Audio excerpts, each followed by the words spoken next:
Good morning, bună dimineața, and welcome back to my channel. This video is long overdue. I have sat down countless times. I can't even remember how many times I've sat down to film this video of my birth experience, but today is the official day. This has been a really hard thing for me to film because up until a few months ago, I really hadn't even fully processed what I had gone through. As a first-time mom, giving birth at 26 weeks is something that I literally never fathomed would happen to me. There were so many blessings that God has given us, and I just feel like by keeping this story to myself, it's such a disservice to what God has done in our lives and the blessing and miracle that He has poured over us. And I just want this video to be a full testament. Okay, how am I already getting emotional and we're just in the first couple of minutes? Yeah, I just feel like I need to share this story, and I want to be able to document my life and everything that has happened. So this is the first step. I had a completely normal, healthy pregnancy. Every ultrasound I went to, every OB/GYN appointment I went to, everything looked perfect. Everything looked normal and healthy. I never had any complications. The baby never had any complications. So when I found out that I was in labor, I was more than shocked. Oh my goodness, there's a squirrel that keeps trying to get into this bird feeder, and it jumps onto the window and scares the living daylights out of me. My heart is racing, but we're okay, we're safe. So on January 31st, I woke up what seemed like another normal day. I had coffee scheduled with a new friend. The only thing that was a touch weird is I woke up and had a lot of mucus.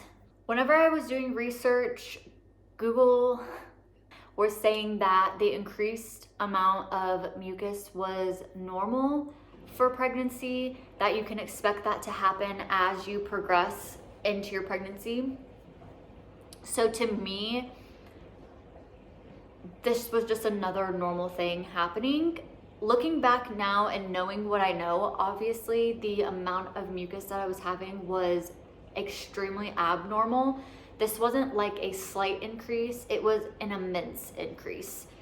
What I understand now is that I had lost my mucus plug at 26 weeks. I didn't think anything of it at the time. I felt normal otherwise. I wasn't in pain.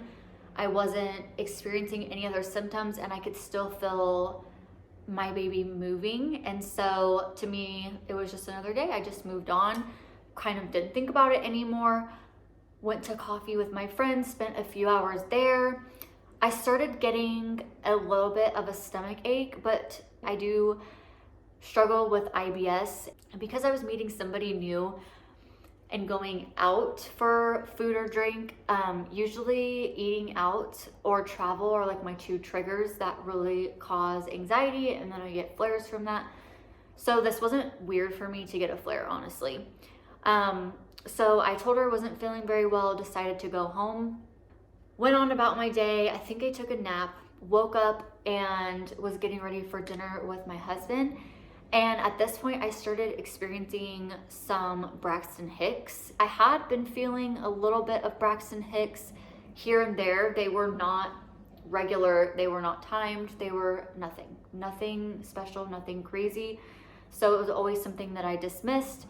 This particular night, I was getting them a little more frequently than I had before, but honestly, I had no other symptoms and I could still feel baby moving. So it didn't seem odd to me. The next day, I had a OB/GYN appointment for my 26-week checkup. So because I was experiencing all of these things, And I had my OB appointment the next day. It was something I kind of was taking mental notes of and was just like, I'll just ask the OB tomorrow when I have my appointment. As the night went on, we had finished eating dinner, and a little bit later, my cramping was getting worse, and I had done a lot of research on labor, watched lots of doulas and midwives and OBs explain kind of the process and what people go through, like tips and tricks to help you through labor, yada yada. So it's funny how I kind of just instinctually went into these like birthing techniques to help me, not even realizing that I was in labor at the time. So for example, I had one of those big round like workout balls that a lot of women will use during birth, either to like rock or to sit on or to lean on. And the cramping had gotten to a point where it was pretty mild to moderate, like period cramping. It was uncomfortable, but I wasn't in extreme pain. But it was definitely something I was like, okay, this is starting to get uncomfortable. Like, do I take a Tylenol and just try to like get it checked out tomorrow? So as I was like talking through things with my husband, I was actually leaning on the birthing ball and like rolling on it and kind of just like trying to get comfortable. During pregnancy, I was so physically exhausted that I was literally going to bed at like 8 p.m. So we had laid down, and the pain continued to rise, but it was so much in small amounts that if I hadn't been conscious of it, it's not even something I really would have noticed until like hours later. I really couldn't focus on anything else except the pain that I was in. I remember asking my husband a few hours later around like 11 p.m. I was still awake. I think I was just scrolling on my phone. For me, I struggled with insomnia through pregnancy, and it wasn't weird for me to have trouble sleeping. And so I was doing some research online, and basically Google was saying that I could be in preterm labor if I was experiencing contractions. And I was like, there's absolutely no way I'm in labor right now. It's really easy to kind of like talk yourself out of every situation or talk yourself into any situation if you don't really know or have never been through it before. And I wish that I would have reached out to another mom, a grandma, and just talked through what I was going through instead of kind of just assuming everything was fine. Because I think if I would have done that, I probably would have gone in a little bit sooner, but hindsight's always 20/20. Around 11 o'clock, the cramping was getting to a point where it was more than uncomfortable. And I woke my husband up and asked if we should go to the ER, but I was hesitant because I had my OB check appointment the next day. And I actually have been to the ER before, very embarrassingly, for constipation, which is like, I feel like so silly to go in for a medical emergency and then it's something like constipation. I didn't want it to be another situation like that where we end up paying all of this money out of pocket for an ER visit for something that isn't an emergency. We have an emergency number through our doctor where they can take calls after hours. And so my husband's like, if you want to go to the ER, like, let's just go to the ER. It's totally up to you. And I was like, well, I just don't feel like it's necessary. I'll just call the emergency number and get some more information, maybe talk to the doctor and just see like if they think I should go in. So I call and I get the call center. The person's trying to connect me, but they have to take all of your information first. So I'm explaining, the first thing she asked me is, are you in labor? This is my first pregnancy. I've never experienced labor before. How am I supposed to know if I'm in labor? So I told her, I don't think so. She's like, okay, well, I will take down your information and have the doctor on call give you a call back.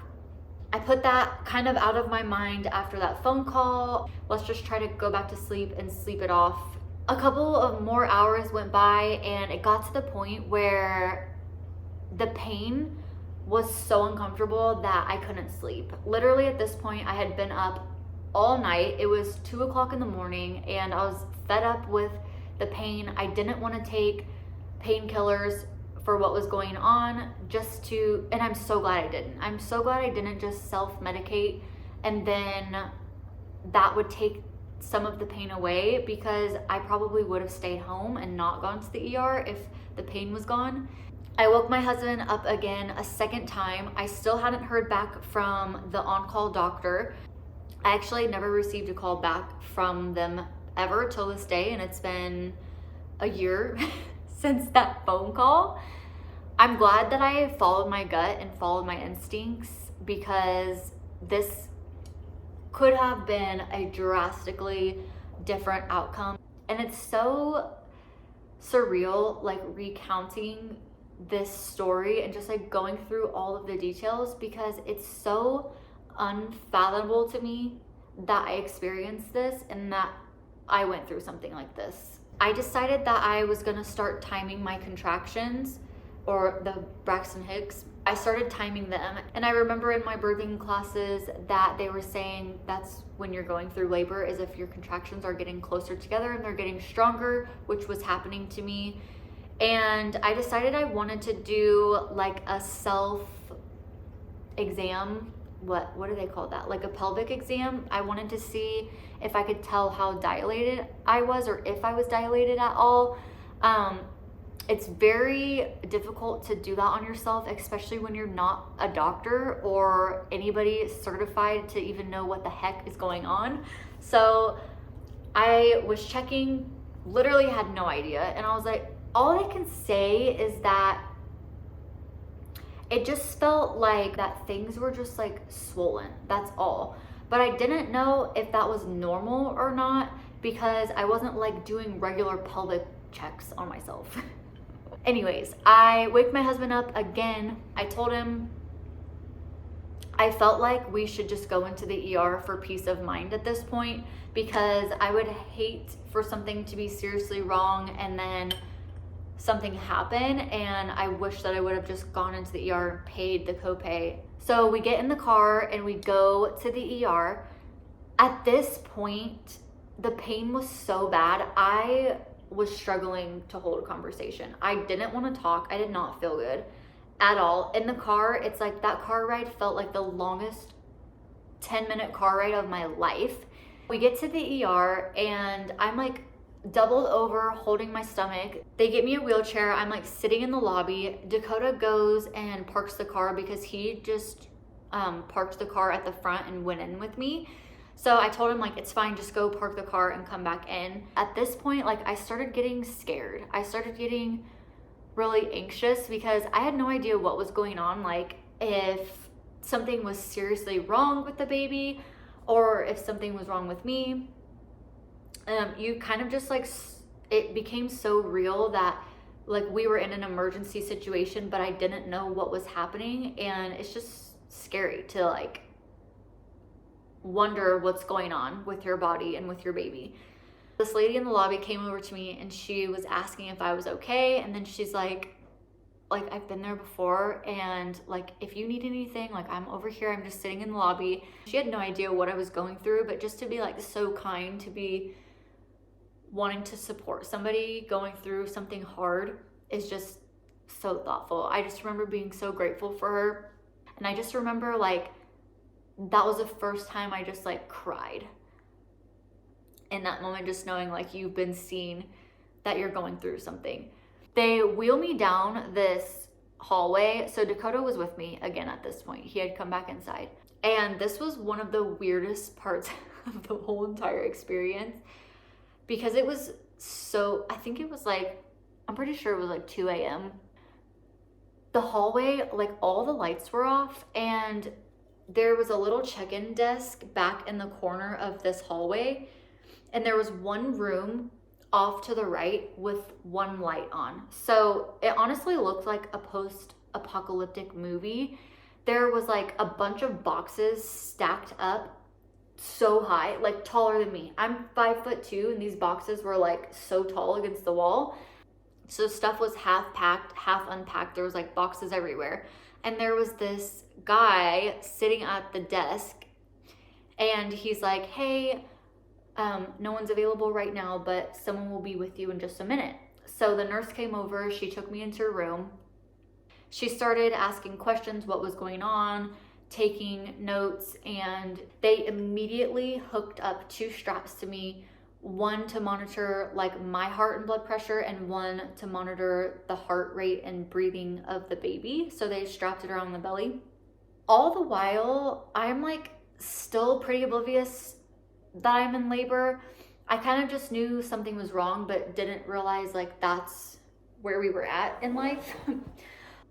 I'm like playing Monopoly Go on my phone, just like Dakota and I are just chatting. I'm just answering the medical questions. And then the ER doctor finally comes in. He is like, I'm gonna go ahead and perform a pelvic exam, which the funniest part is the guy at the front desk that said nobody was available was the doctor, was the ER doctor. So I'm like, what do you mean nobody was available when it was literally you sitting at the desk and you were available? But whatever. Everything was normal. Like the baby's heart rate was normal. My heart rate was normal. So at this point, it wasn't like nothing was extremely concerning. As he's doing the pelvic exam, he literally looks up at me and he goes, you are dilated to a 6 right now. A 6 is more than halfway through labor. A 10 is when you're fully dilated and pushing the baby out. So the fact that I was at a 6 is literally insane to me. At this point, things started getting really serious. Lots of doctors were coming in. There was a nurse that came in and started drawing my blood, which by the way, she like totally jacked my arm. She stuck this needle. I had a bruise for like 6 months after she took my blood because she blew my blood vessel and I had a huge lump in my arm, but that's beside the point. So they were taking blood. There were nurses and doctors like coming in and out of the room, asking questions. They gave me a shot in my leg. I'm pretty sure that it was a steroid for infection. It might not have been a steroid, but they gave me something for infection because one of the causes of preterm labor is infection, either in the baby or in the mother. So they immediately treated for that. They started a magnesium drip to slow down the labor with the hopes to completely stop where I was at or to even like make my body dilate less. So after taking my blood work, they transferred me to the labor and delivery ward. I just remember like laying in the bed and having Dakota next to me, just being like wheeled down the hallway was like one of the scariest things. Just thinking like, what is happening? Like, what is happening right now? And we have no family in town. We have no friends here at that point. So it was just literally me and my husband alone. Also, it was so early in the morning. I didn't want to freak my family out until we knew what was happening. And so we chose to kind of just like be in the moment and figure out what was going on before we were like calling everybody and freaking everybody out. The delivery doctor comes in and she's doing pelvic exams, kind of explaining what's going on. I remember saying something to one of the nurses or the doctors about coming back at 40 weeks. And she's like, honey, you're not going to make it to 40 weeks. I didn't know. I had no idea what was going on. I didn't understand that even if they were to slow down or stop my labor, I wouldn't have lasted another 14 weeks. Like, there's absolutely no way that's possible. If anything, I would have been on bed rest for a couple of weeks and then gave labor a little bit later, but I wouldn't have made it another 3 months. About an hour after we were transferred to labor and delivery, the doctor came back in. She was telling us to prepare and get ready to meet our baby boy. And the shock that I had was so immense. At this point, I completely dissociated from reality, which looking back now was a huge blessing in disguise, because I was able to stay so in the moment and not be focused on the stress or anxiety. I really didn't have any knowledge of what a preterm labor could entail. I didn't realize like what that meant for the baby either. So it kind of was just like, okay, I guess we're giving birth today. And like that feeling of being so unprepared to meet your baby at 6 months. Like our baby shower wasn't even scheduled until 2 weeks after this point. We hadn't even had a baby shower. We didn't have a car seat. We didn't have a stroller. We didn't have diapers. I didn't even have diapers. I didn't even have wipes. I had literally nothing prepared for this. And then not only not being like physically prepared, but also like mentally and emotionally prepared. I still had 3 months to like nest and get ready for becoming a mom for the first time. And all of that was just thrown at me in that moment. And I had to be ready then. Like I didn't have time to prepare anymore. All through the ER and the transfer to labor and delivery, I just remember being in praise and worship and just praying through the whole thing.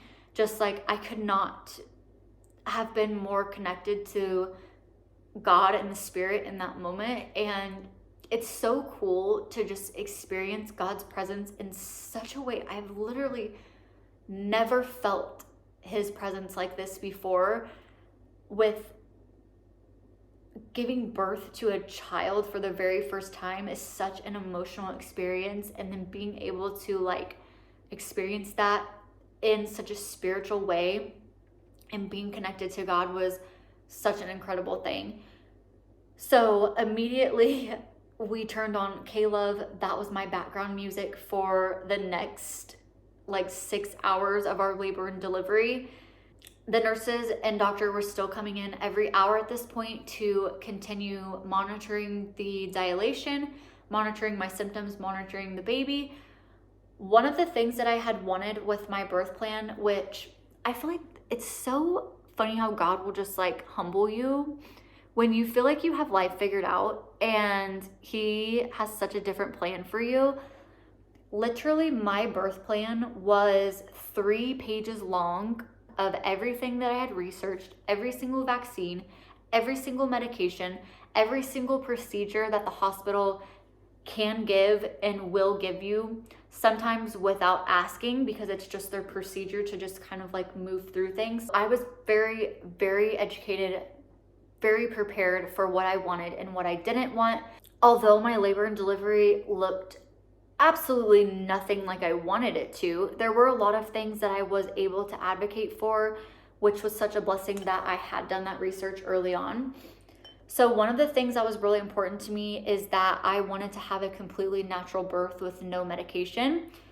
And I was able to have that. Also, I did not have to have a C-section, which is a huge shock to me. And I actually get that a lot from other nurses and doctors. They assumed that I had a C-section, but I didn't. I had a natural birth. I had no medications.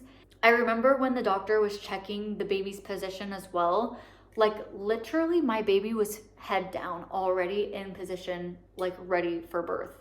Like what baby is head down at 26 weeks, just ready to come out and meet the world? Like that to me is wild. It's absolutely wild. It's like all these things just lined up. How did all of this happen at 26 weeks the way that it did? And I feel like the only explanation on this planet, in this universe, is God. Like that's literally the only explanation. God's hand was over this whole situation. He was with us through this whole thing. He gave me and my husband such a blanket of peace. Like when you experience God's peace in this way, it's something you can't even put into words. Like, despite going into labor this early, despite knowing my baby was not fully developed, was not fully grown, was gonna have medical complications, like, I felt God's peace on us and just felt so calm through this entire experience. There were moments where I did feel anxious and did feel stressed just from the unknown, but for the majority of this experience, I just felt peace. With the high dose magnesium, it can do some wacko things to you. One of the things that I experienced was nausea. I actually started vomiting from the high dose mag. It was really icky. Also, you get extreme hot flashes, and I just remember feeling like my body was literally on fire. It was so hot. They didn't have any fans in this unit, and so the nurse actually had to put in an order for a fan. Dakota took the pamphlets that they were giving me and was fanning me for hours. We didn't even realize. We had looked at the clock when he started fanning me. He started fanning me almost immediately when we got into the labor and delivery unit. And then once we looked, I think I was getting ready to push when he finally stopped fanning me. It had been 3 hours that he was consistently fanning me through this hot flash, which, shout out to him for being literally the most amazing partner, the most amazing support. He was everything I needed during that situation. He was so tentative. He was so present. He was so supportive, and just anything I needed, he was willing to do. And I'm just very thankful that I had him by my side for that whole situation. For most of my labor, I was on my, like, lying on my side. There was sometimes where I was on my back, but I was like mostly on my side.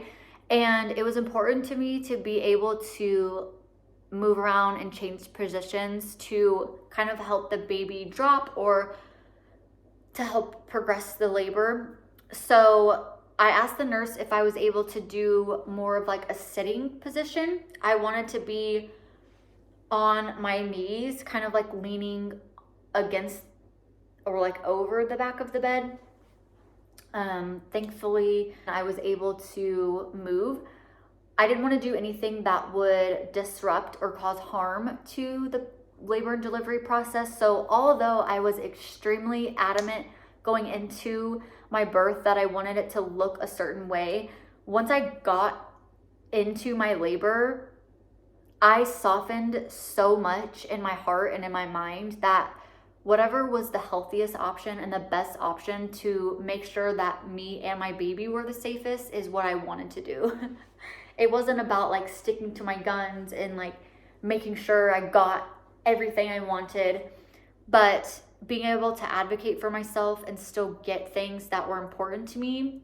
So I was able to move around a little bit, and the nurse said whenever I felt like a huge contraction coming that wasn't stopping, that is when it was time to push. So I think it was literally, it couldn't have been more than like 10 or 15 minutes after she said that I felt that feeling.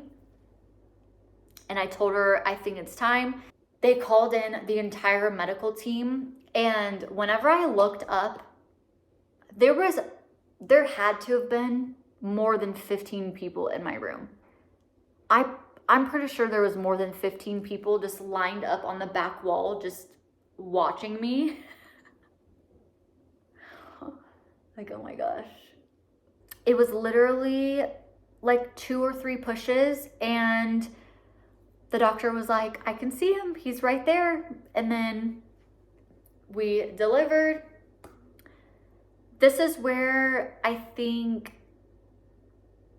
the hardest part of my entire experience started, because all I had dreamed about as a first-time mom, all that I wanted was just like the first moment, skin to skin, like feeling your baby against you. And like, because of the situation, like I never got that. And it just makes me sad, because that was so important to me, and like something that I envisioned, not even while I was pregnant, but literally for years leading up to this point. And there were so many things with my labor and giving birth early. I felt like so many things were, I don't even like even describing it this way, because it feels like such a victim mentality to be like these things were taken from me, when in reality we are so blessed and so thankful for this miracle that happened to us in the circumstances that happened. But in a lot of ways, I felt like so many things that I wanted, like the skin to skin, like the immediate breastfeeding, a baby shower, like those moments. I didn't get to have a maternity photo shoot, which I had been planning for and like looking up photo ideas. All those things, like I didn't get as a first-time mom, which was like my dream. And I feel like that's where expectations and reality can sometimes not align. And I remember one of my friends telling me, whatever expectations you have as a pregnant mom for the first time, you have to be able to adjust your expectations. And boy, was that not the literal definition of my labor and delivery experience. Like everything that I wanted, pretty much the exact opposite happened. But like I said, I'm just so thankful that we are both healthy, and that is what matters the most. After I delivered, the doctor basically held up my baby. They immediately took him, did resuscitation, and did his weight, did his footprints, did all that. Like at this point, I was so dissociated from reality and actually what was happening to us that I felt like in La La Land in a way. I was still very coherent. I was still very like mentally there, mentally sane, mentally well, but it's like, it just felt so weird. Like it literally didn't feel like reality. There are a lot of medical complications with, especially like their lungs being extremely underdeveloped. Even if he would have gone to 27 or 28 weeks, his lung capacity and lung maturity would have been vastly different. So 26 weeks, his lungs weren't fully developed to be able to open and breathe on their own. Basically, the next step was going to be getting baby and me transferred. The NICU unit at the hospital I gave birth at wasn't equipped well enough for a 26-week baby. So we had to get transferred to a little bit larger hospital that had more resources. Thankfully, we were going to be transferred at the same time. So they transferred baby in a life flight unit. I was transferred via ambulance, and basically I told my husband he couldn't go in the ambulance with me to the other hospital.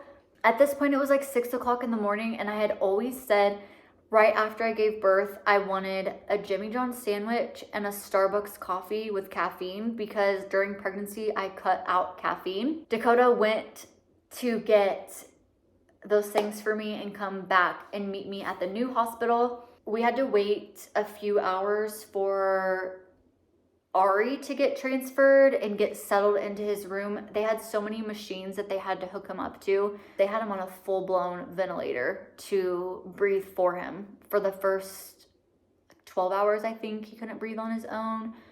So they had that set up.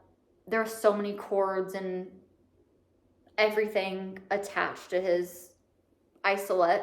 I really was not prepared for what we were about to experience the next 3 months at the NICU.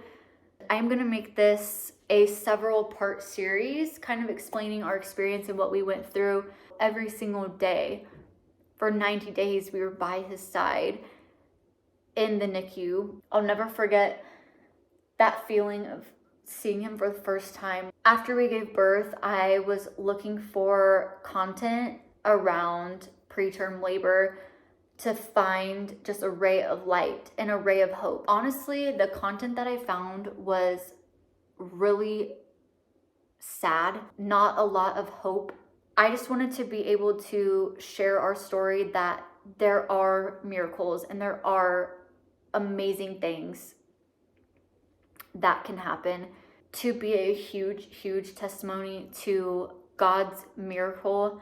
I definitely want to continue to share what we've experienced since birth, what I've experienced as a first-time mom and adjusting to that, being a stay-at-home mom. I appreciate all of you being here and listening to my story and just supporting what we've gone through. I really appreciate your time watching today, and I will see you guys in my next video. Bye.